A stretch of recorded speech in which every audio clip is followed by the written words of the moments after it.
दोस्तों नमस्कार, मेरा नाम रविकांत भारती है। आप सभी को बता दें कि बिहार में नीतीश कुमार एज अ मुख्यमंत्री शपथ ले चुके हैं और तेजस्वी यादव उप मुख्यमंत्री के तौर पे शपथ ले चुके हैं और बिहार में सरकार बदल चुका है। यह सरकार पहले जो है एनडीए था, जो जदयू और बीजेपी का गठबंधन था, अब हो गया है आरजेडी और जदयू का गठबंधन। इस सरकार को महागठबंधन कहा जा सकता है और इस गठबंधन में अन्य भी दल हैं। अब तमाम गोबर भक्त, अंधभक्त और तमाम जिनको जलन हो रही है ना, यहाँ पे बरलोन जो है, बरनौल का सेल बढ़ गया है क्योंकि यहाँ पे जलन बढ़ गई है अंधभक्तों के। यह अंधभक्त सवाल कर रहे हैं कि जो है यह अनैतिक कार्य है, इसमें नैतिकता नहीं है। जनादेश मिला था एनडीए को, इन्होंने गठबंधन तोड़ दिया, आरजेडी के साथ हो गए, ये जनादेश के खिलाफ जा रहे हैं नीतीश कुमार अनैतिक हैं। तो उन लोगों को मैं जवाब देना चाहूंगा कि आज से 6 महीना पहले जब मुकेश साहनी के चारों विधायक भारतीय जनता पार्टी में चले गए, उस वक्त तुम नैतिकता का पाठ क्यों नहीं पढ़ाए? जनादेश किसको दिया? जनादेश उस वक्त जो है मुकेश साहनी को दिया। वे लोग जो है एक समुदाय विशेष और सब जगह से उनको सपोर्ट मिला, उनके 4 विधायक लड़े, उनके वीआईपी पार्टी से लड़े और उस पार्टी को किस तरह से तोड़ मोड़ के सारे विधायक जो है बीजेपी अपने में ले लिया और उसके बाद जो है मुकेश साहनी को छोड़ दिया। तो मुकेश साहनी के मैटर में तुम लोगों को नैतिकता क्यों नहीं देखी? तुम लोग कहां थे 2017 में जब जो है नीतीश कुमार और आरजेडी को के गठबंधन को है बहुमत मिला था और नीतीश कुमार जो है उस वक्त एनडीए के सरकार में चले आते हैं और बीजेपी के साथ गठबंधन करके बाकी के 3 वर्ष 2017 से 2020 का जो है शासन चलाते हैं। उस वक्त तुम लोगों की हेकड़ी, तुम लोगों का आवाज, तुम लोगों के नैतिकता का पाठ, तुम लोगों की ईमानदारी, ये सब कहां चला गया था? क्या भारतीय जनता पार्टी के चाटुकार हो क्या? हाँ, चाटुकार तो हो, तभी तो गोबर भक्त, अंधभक्त ये सारी उपाधि लेके तुम बैठे हो। जब महाराष्ट्र में आज से कुछ दिन पहले, चंद दिन पहले महाराष्ट्र में जब उद्धव ठाकरे और संजय राउत को हटाया गया, उस वक्त ही तुम मजा ले रहे थे कि भाई वो बहुत नैतिक लग रहा था तुम्हें, वह नैतिक लग रहा था और यह अनैतिक लग रहा है। तुम लोग सच और झूठ की परिभाषा क्या है? तुम लोगों का हिंदू धर्म का परिभाषा क्या है? बीजेपी में जो है हिंदू और जो बीजेपी में नहीं है मुसलमान। बीजेपी के साथ जो है सही है, बीजेपी के साथ नहीं है गलत। तुम लोग गलत जगह पे खड़े हो, गलत चीज के साथ खड़े हो। आज नीतीश कुमार जो बन के चेहरा आए हैं, मैं गारंटी देता हूं भारतीय जनता पार्टी के ईडी से नीतीश कुमार क्यों नहीं डरे, सीबीआई से क्यों नहीं डरे? जरा सोचिए, हर एक स्टेट में जहां ईडी सीबीआई का कहर चल रहा है, नीतीश कुमार उस वक्त बीजेपी को जो है गठबंधन तोड़ते हैं। क्योंकि बीजेपी 2 चीजों का आरोप लगाती है। एक तो लगाती है कि परिवारवाद चल रहा है, कांग्रेस में परिवारवाद चल रहा है, ममता बनर्जी अपने भतीजे को वो परिवारवाद कर रही है। एक तो परिवारवाद का आरोप लगता है, दूसरा भ्रष्टाचार का आरोप लगता है। तो नीतीश कुमार जो है न तो भ्रष्टाचार के इनके ऊपर एक भी मामले हैं, इन्होंने जितना भी दिन शासन किया यह पैसा खाए नहीं है, बल्कि जितना भी शासन किया भ्रष्टाचार का इनके ऊपर कोई आरोप नहीं है। तो जो आदमी गलत रहेगा नहीं, वो ईडी और सीबीआई से क्यों डरेगा भाई? तो ये तो भ्रष्टाचार में फंसाए नहीं जा सकते। दूसरा परिवारवाद, तो लो परिवारवाद, इनके परिवार से कोई भी व्यक्ति राजनीति में नहीं है, तो परिवारवाद का भी बात गया। बीजेपी का जो ये 2 हथौड़ा था, भ्रष्टाचार और परिवारवाद, यह दोनों हथौड़ों को इस तरह से जो है इन्होंने नाकाम किया है नीतीश कुमार ने, इन सब की जो है बोली ही बंद है।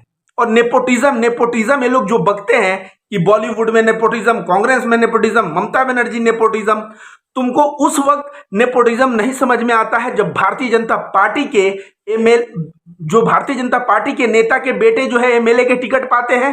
पंकज सिंह कौन है? राजनाथ सिंह का बेटा है कि नहीं? अमित शाह का बेटा क्या बना हुआ है? बीसीसीआई में कुछ है कि नहीं? तो भारतीय जनता पार्टी के लोग, तुम लोग जो कहते हो कि परिवारवाद नहीं है, कहते हैं ना जिनके घर शीशे के हों दूसरे के घरों में पत्थर ना मारा करें। तुम लोग जो है खुद जो है भ्रष्टाचार में लिप्त हो। प्रत्येक जिला मुख्यालय जाके देखिए उत्तर प्रदेश में, प्रत्येक जिले में भारतीय जनता पार्टी का गगनचुंबी इमारत बना है जिला मुख्यालय। 4 बार सपा रहा, 4 बार बसपा रहा, कितना बार कांग्रेस रहा, कहीं कांग्रेस सपा बसपा का उतना गगनचुंबी आपको ऑफिस देखने को मिल रहा है? आप समझिए कि भ्रष्टाचार में कौन है और परिवारवाद में कौन है। लेकिन एक खुशखबरी है, गुजरात पे बिहार भारी है। गुजरात पे बिहार भारी इसलिए है कि जो 2014 में नरेंद्र मोदी की सरकार बनी थी, 2024 में अब इनकी विदाई होगी। यह बात मैं नहीं, नीतीश कुमार स्वयं बोल चुके हैं कि 2014 में मोदी आए थे, 2024 में रहेंगे कि नहीं इसके ऊपर डाउट है। मतलब समझ लीजिए, विपक्ष के पास चेहरा नहीं था। ममता बनर्जी जा रही थी तो ममता बनर्जी को अदर स्टेट जैसे गोवा और कई जगह पे सपोर्ट नहीं मिल पा रहा था, और ममता बनर्जी को सपोर्ट नहीं मिल पा रहा था। बहुत सारे लोग सोच रहे थे हिंदी चेहरा चाहिए, हिंदी चेहरा चाहिए। तो हिंदी चेहरा में खैर अखिलेश यादव तो चुनाव हार गए। अब जो है नीतीश कुमार एक मजे हुए, एक ईमानदार, एक बिना परिवारवाद की राजनीति करने वाले, वे जो है इतने दिनों से मुख्यमंत्री भी रहे हैं, उनके उम्र भी लगभग जो है प्रधानमंत्री बनने का उम्र भी है। ऐसा समय आ चुका है कि अब बिहार जो है बनेगा भारत की आवाज, बिहार बनेगा मोदी का विपक्ष, और नीतीश कुमार आएंगे सत्ता में। और नीतीश कुमार 2024 बिल्कुल आ सकते हैं। कैसे बिल्कुल आ सकते हैं आपको बता दें, विपक्ष सब एक होगा तो दिल्ली किसके हाथ में है? केजरीवाल के हाथ में। पंजाब किसके हाथ में? केजरीवाल के हाथ में। एक कहां पे? ममता बनर्जी के हाथ में बंगाल है। आप देखेंगे बिहार भी जो है अब नीतीश कुमार के हाथ में हो गया, ओडिशा नवीन पटनायक। देखेंगे क्षेत्रीय पार्टियों को, बहुत सारे राज्यों पे क्षेत्रीय पार्टियां राज कर रही हैं, और जब क्षेत्रीय पार्टियां अगर एक हो जाएं विपक्ष के साथ, एक चेहरे पे एक हो सकती है नीतीश कुमार के चेहरे पे, और जब एक हो जाएंगी तो डेफिनेटली जो है, कहते हैं ना कि डेफिनेटली, मैं कह रहा हूं, लिख के दे रहा हूं, जैसे बिहार में तेजस्वी यादव इतना कम उम्र का बंदा नीतीश कुमार और इन सभी के गठबंधन के खिलाफ चुनाव लड़के और बिहार में जिस तरह से उनको सपोर्ट मिला, उसी तरह से भारतीय जनता पार्टी के शासन से किसान तंग आ चुके हैं। जो है रोजगार के लिए युवाओं की कमर टूट गई है, युवा तंग आ चुके हैं। जीएसटी खाद्य सामग्री पे लग गया, सभी चीजों पे जीएसटी लग गया। आम जीवन में लोग महंगाई का सामना कर रहे हैं, ये परेशानी है। अब लोग जो है ना धर्म का दारू पिला पिला के, धर्म का दारू पिला पिला के जो महंगाई का कोड़ा, बेरोजगारी का कोड़ा इतना मार चुके हैं कि लोगों के शरीर में अब ददोरे पड़ गए हैं। वह ददोरे इतने मोटे मोटे लाल लाल ददोरे हो गए हैं कि लोग जो है अब कोड़े से बचना चाहते हैं। इसलिए जो है धर्म की राजनीति अब समाप्त होगी। अब जो है हिंदू मुस्लिम सिख ईसाई एक होकर जो है, अब देखिए भारत में कुछ दिनों, जैसे 10 वर्ष आपको धर्म की राजनीति नजर आई, अब 10-20 वर्ष जो है भारत में एकता की राजनीति नजर आएगी। और ये लोग अगर अच्छा इकोनॉमिक पॉलिसी बनाते हैं तो डेफिनेटली भारत जो है तरक्की की तरफ जाएगा, इनकी इकोनॉमिक पॉलिसी अगर अच्छी होगी तो। और भारतीय जनता पार्टी की इकोनॉमिक पॉलिसी आप बताइए, नोटबंदी से कितना रोजगार गया, किसी को आइडिया है? नोटबंदी के बाद जो है क्या आया आप देखिए, फिर लॉकडाउन हुआ, तमाम कई प्रकार की ये लोगों ने जो है डिसीजन लिए, और वो डिसीजन गलत से गलत होते आए। अंततः जो है जीएसटी भी सब पे लग गया। जो गैस उज्ज्वला योजना में दिया था, गैस की कीमत इतनी हो गई कि मैं चलिए आपको घर घुमा दूं उत्तर प्रदेश और बिहार में, कि लोग जो है चूल्हे पे खाना बना रहे हैं, कह रहे हैं एक बार गैस देने से होगा, महीने महीने क्यों नहीं गैस फ्री मिल रहा है। अब इस तरह की बात जो लोग कर रहे हैं, तो जितना भी योजना आया था सभी मान लीजिए वो सारा योजना लिप पोत के जो है वो बराबर हो चुका है। सारा योजना फ्लॉप योजना है। अब जो है पूरा का पूरा देश, युवा, किसान, वह सब लोग एक विकल्प खोज रहे थे।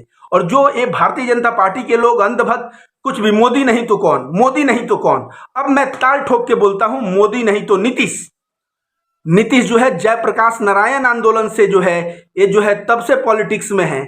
और ये बहुत ही देखा जाए तो लालू यादव, शरद पवार, नीतीश कुमार, इन सभी में जो है मजे हुए हैं। आज तो लालू यादव मान लीजिए तबीयत ही खराब है, शरद पवार जो है महाराष्ट्र में है, उनके नाम पे भी जो है पूरा विपक्ष एक नहीं हो रहा है, लेकिन डेफिनेटली नीतीश कुमार के नाम पे एक होगा। और नीतीश कुमार ने जो स्टेटमेंट दिया ना, ये बहुत ही दूरगामी बंदे हैं। इसलिए आप बताइए ना, एकनाथ शिंदे खोज लिया महाराष्ट्र में एकनाथ शिंदे को, अब बिहार में भी ये लोग एकनाथ शिंदे खोज रहे थे, और एक बंदा मिल भी गया था, एकनाथ शिंदे बिहार में वो लोगों को मिल गया। और नीतीश कुमार जो है, उद्धव ठाकरे गलती क्या की, वो समय को परख नहीं पाए। राजनीति में जो होता है ना, समय की चाल जो है बहुत महत्वपूर्ण होती है। अगर समय से आप पीछे हट गए तो आप आउट हो गए, और समय पे आप विपक्ष को आउट कर दिए तो विपक्ष आउट होगा। नीतीश कुमार जो है ऑलरेडी मजे हुए खिलाड़ी थे।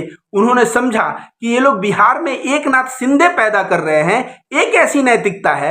बिहार का स्पीकर वहां के मुख्यमंत्री से ऐसे आमने सामने से भिड़ जाता है, जबकि गठबंधन का वो जो है उसको स्पीकर पद दिया गया है। अब बहुत सारे अंधभक्त बोलेंगे स्पीकर न्यूट्रल होता है, तो स्पीकर न्यूट्रल होता है, मैं भी जानता हूं। राष्ट्रपति न्यूट्रल होता है, उपराष्ट्रपति न्यूट्रल होता है, लेकिन क्या जगदीप धनखड़ बंगाल में गवर्नर था तो बंगाल में क्या हुआ? तो वही मैं कह रहा हूं कि जो पद है, पद की मर्यादा और गरिमा तो रखनी ही चाहिए, लेकिन जिस तरह से भारतीय जनता पार्टी बिहार को महाराष्ट्र बनाने का प्रयास किया, वह बिहार जो है महाराष्ट्र बन नहीं पाया। नीतीश कुमार ने सही समय पे सही चाल चल दिया। और जो है द्रौपदी मुर्मू हो गए, जगदीप धनखड़ हो गए, ये जितने भी चुने गए हैं राष्ट्रपति, उपराष्ट्रपति, इन सभी को मैं बधाई देता हूं और मैं आशा रखूंगा कि सब कुछ जो है निष्पक्षता से जो है हमारे देश के राष्ट्रपति और उपराष्ट्रपति जो है सामने आएंगे। जैसे प्रणब बाबू भी बने थे कांग्रेस से राष्ट्रपति, तो जो है न्यूट्रल हो गए थे।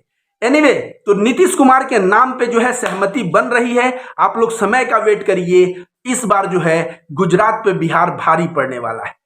धन्यवाद दोस्तों।